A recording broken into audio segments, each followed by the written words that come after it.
യഹൂദ ജനതയുടെ ആത്മീയവും സാംസ്കാരികവുമായ ജീവിതത്തിൽ ഏറ്റവും പ്രധാന പങ്ക് വഹിക്കുന്ന ഒരു പുരാതന ശിലാഘടന, യഹൂദ വിശ്വാസത്തിന്റെയും വാഞ്ചയുടെയും ഹൃദയമിടിപ്പായി മാറിയ ആ ഘടന.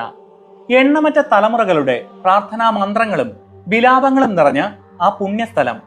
ഞാൻ സംസാരിക്കുന്നത് യഹൂദ ജനതയുടെ പ്രത്യാശയുടെയും ഐക്യത്തിന്റെയും പ്രതീകമായി വർത്തിക്കുന്ന വെസ്റ്റ് വാൾ അഥവാ വിലാപ മതിലിനെ പറ്റി.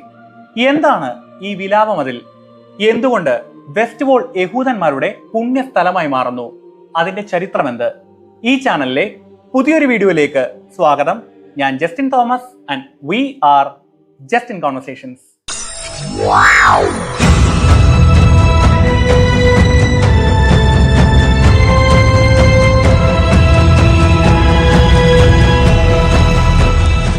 വെസ്റ്റ് വാളിന്റെ ചരിത്രം ബൈബിളിൽ പ്രതിപാദിച്ചിരിക്കുന്ന ചരിത്രവുമായി ചേർത്ത് വായിക്കേണ്ടതുണ്ട്.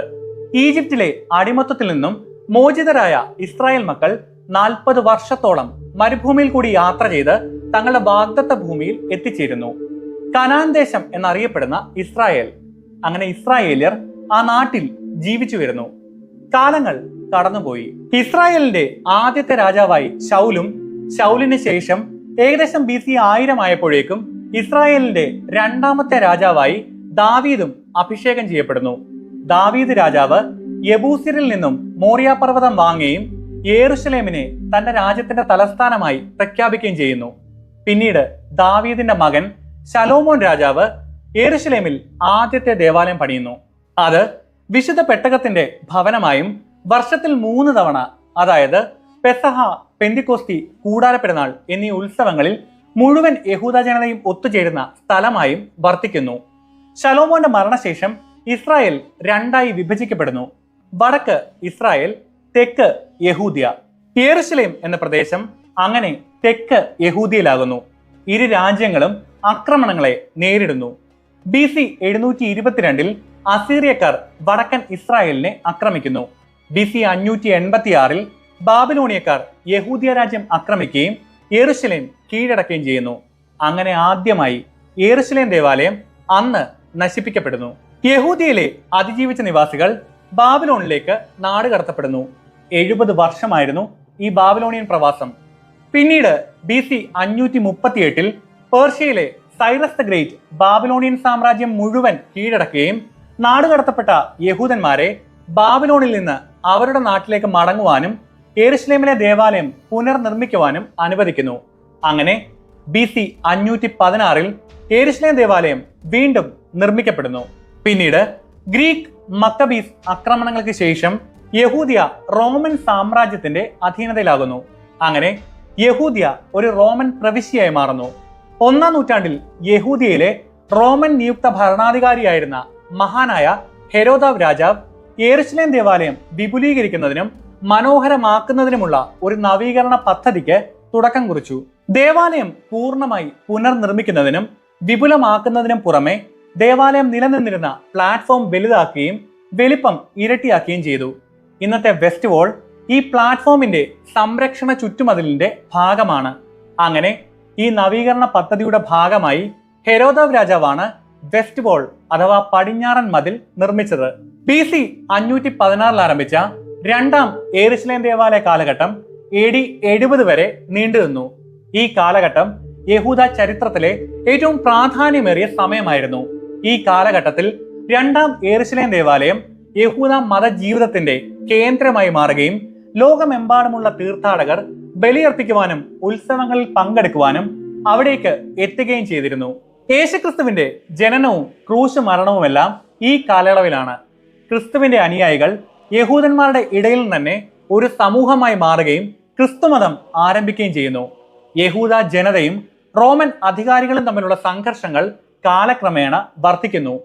AD 70 നടന്ന 1-ാം യഹൂദ റോമൻ യുദ്ധത്തിൽ 2-ാം യെരുശലേം ദേവാലയം റോമക്കാർ കത്തിച്ച് നശിപ്പിക്കുന്നു.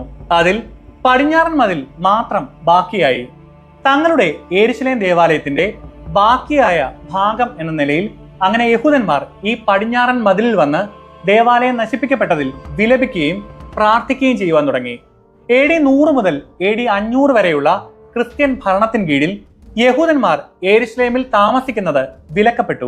യെരുശലേം ദേവാലയം നഷ്ടപ്പെട്ടതിൽ വിലപിക്കുവാൻ വർഷത്തിലൊരിക്കൽ ടിഷാബാവ് ദിവസത്തിൽ മാത്രമേ യഹൂദന്മാരെ നഗരത്തിലേക്ക് അനുവദിച്ചിരുന്നുള്ളൂ.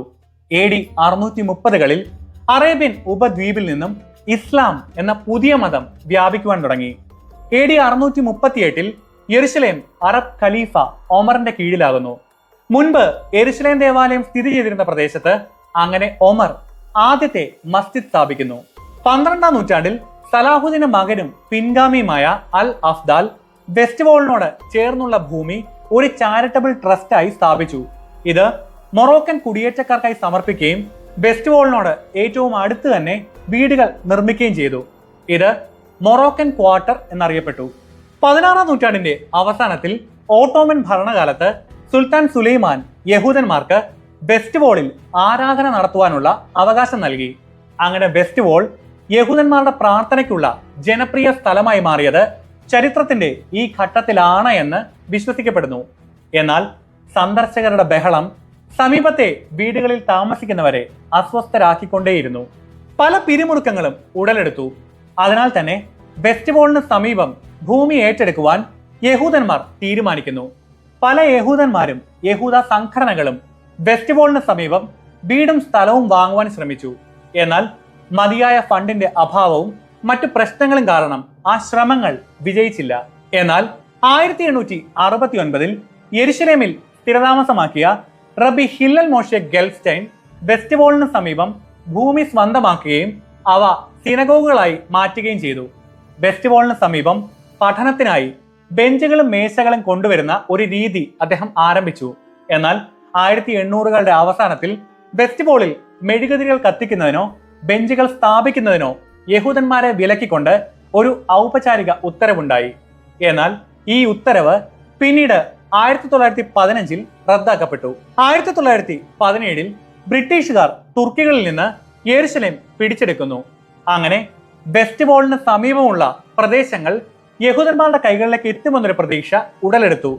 നിർഭാഗ്യവശാൽ യഹൂദ അറബ് സംഘർഷങ്ങൾ വെസ്റ്റ് വാളിന് സമീപമുള്ള വീടും സ്ഥലവും വാങ്ങുവാനുള്ള യഹൂദന്മാരുടെ നിരവധി ഇടപാടുകൾ ഇല്ലാതാക്കി.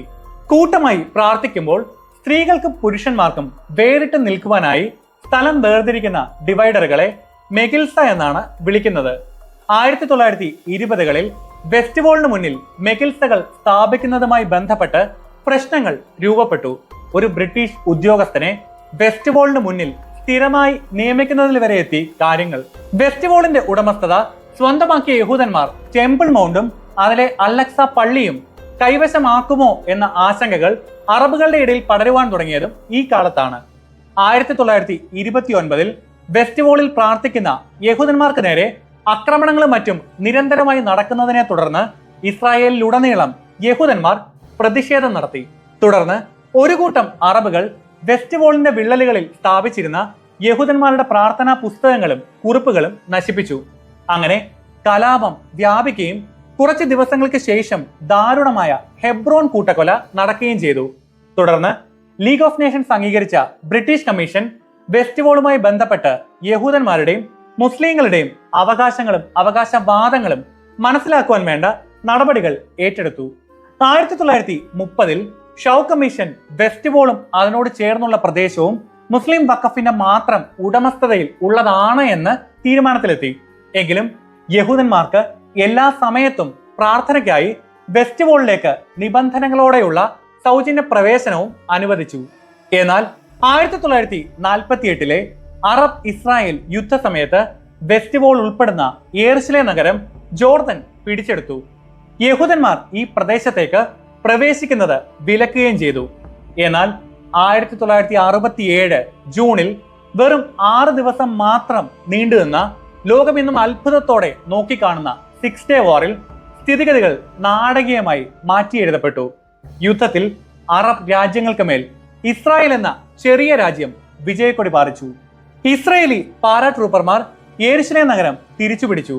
ഇതിനുശേഷം വെസ്റ്റ് വാളിൽ പ്രാർത്ഥിക്കുന്ന ഇസ്രായേലി സൈനികരുടെ ഐക്കോണിക് ഫോട്ടോ യെരുശലേമുമായുള്ള യഹൂദ ജനതയുടെ ശാശ്വതമായ ബന്ധത്തിന്റെയും ഇസ്രായേലി ദേശീയ അവബോധത്തിൽ ഈ പ്രദേശത്തിന്റെ പ്രാധാന്യത്തിന്റെയും പ്രതീകമായി മാറി.